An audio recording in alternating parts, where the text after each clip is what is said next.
everyone, it's Mrs. Scarpel, and we have in this chapter, chapter 5, been solving systems of equations. We've looked at it by graphing, by substitution, by elimination, and every problem we have solved has had one solution.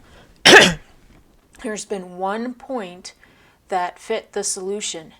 Today we're going to look at, can a system of linear equations have no solution?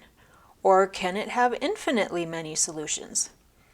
So if we think about graphing, would there ever be a time when two lines never meet? Would there ever be a time that two lines meet infinitely, that every single point of the two lines is shared? Those are probably some things we should consider. So let's take a look at our first example. We are going to solve the system of linear equations by graphing. And before I graph them, I am going to rewrite the equations in slope-intercept form. That means I'm going to get the y by itself. So with the first equation, I am going to add 2 to each side. So this equation will become y equals 3x plus 2. Then I'm going to graph that line. So the 2 is my y-intercept, the 3 is my slope, and remember we can think of that as 3 over 1, so up 3, right 1, up 3, right 1, or we could be moving down 3, left 1.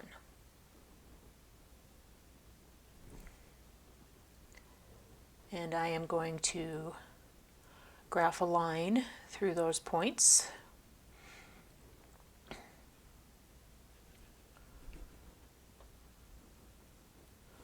Adjust my line.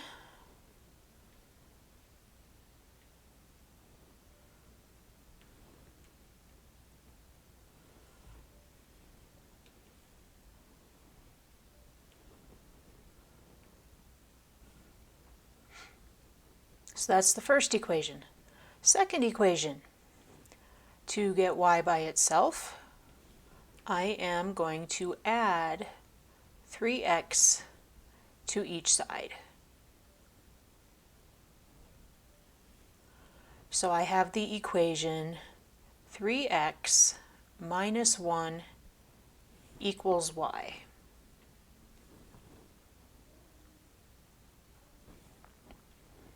And let's graph this equation, y-intercept of negative 1, and our slope is 3 again, so up 3, right 1, up 3, right 1.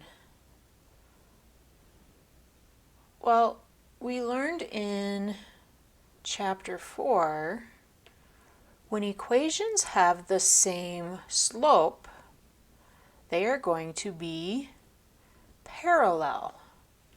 And that's what we're seeing here as we graph this.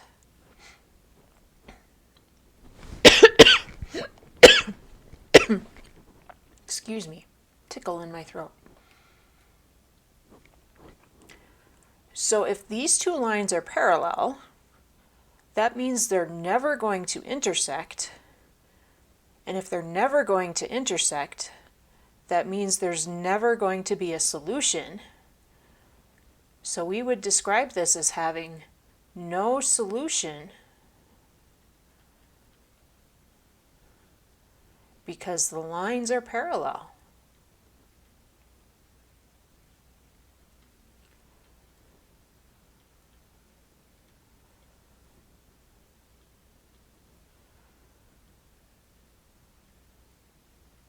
Parallel lines never intersect. There cannot be a solution. And we know that because these two lines have the same slope.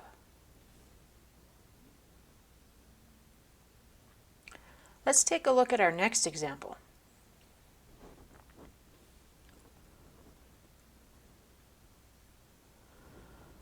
Solve the system of linear equations by graphing. Then use substitution or elimination to check your answer. So I am going to, let's see, I am going to use my intercepts to graph. So for the first equation, to find my x-intercept, remember to find the intercepts, you place 0 in for the variable you're not solving for. So in this case, I'm going to solve for x minus 3 times 0 equals 6. So I end up with x equals 6, or my x-intercept is going to be 6, 0. And for my y-intercept, I would put 0 in for x. Well, that leaves me negative 3y equals 6. So divide both sides by negative 3, and I have the y-intercept of negative 2, or the point 0, negative 2. So let's plot those points. 6, 0 is the x-intercept, 0, negative 2 is the y-intercept, and let's graph the line between those 2 points.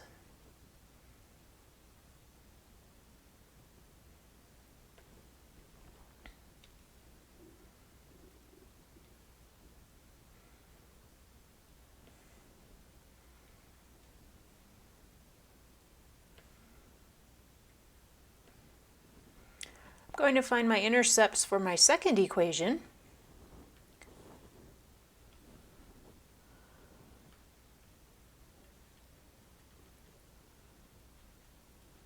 So I have 3x minus 9 times 0 equals 18. So that leaves me 3x equals 18. Divide by 3. And I have x equals 6. So I have the x-intercept of 6, 0. But that was the same intercept I had before. Let's find the y-intercept. Maybe that's my point of intersection. I will have 3 times 0, subtract 9y, equals 18. If I recognize that 3 times 0 is 0, that leaves me negative 9y equals 18. Divide by negative 9, and y will equal negative 2. So I have the y-intercept 0, negative 2. So my y-intercept and my x-intercept are the same. I'm going to have the same line.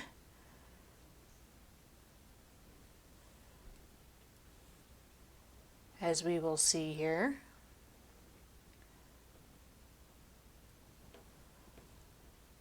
So if it's the same line, they are sharing every single point.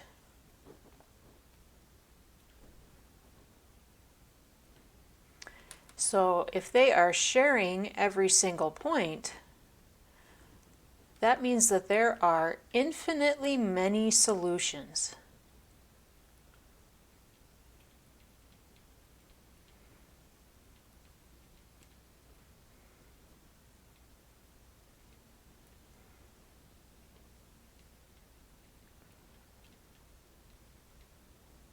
Now let's check this by using, I'm going to go ahead and use the elimination method to check.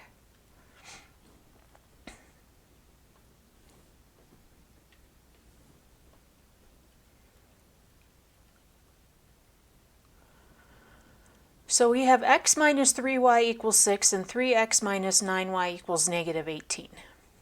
I am going to multiply the first equation by negative 3 so that I can have x values that will end up being opposites. And I'm going to keep the second equation just the way it is.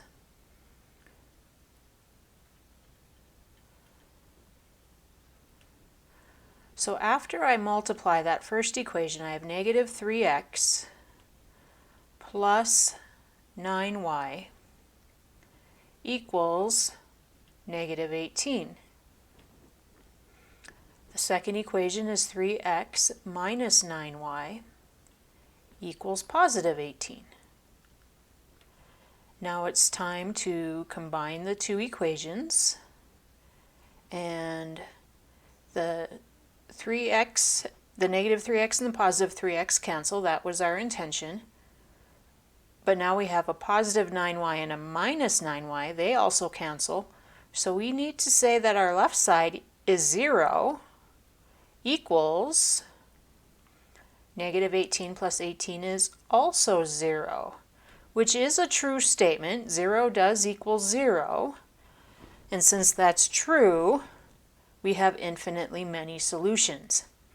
If this was not true, we would have no solutions like we had on the previous graph.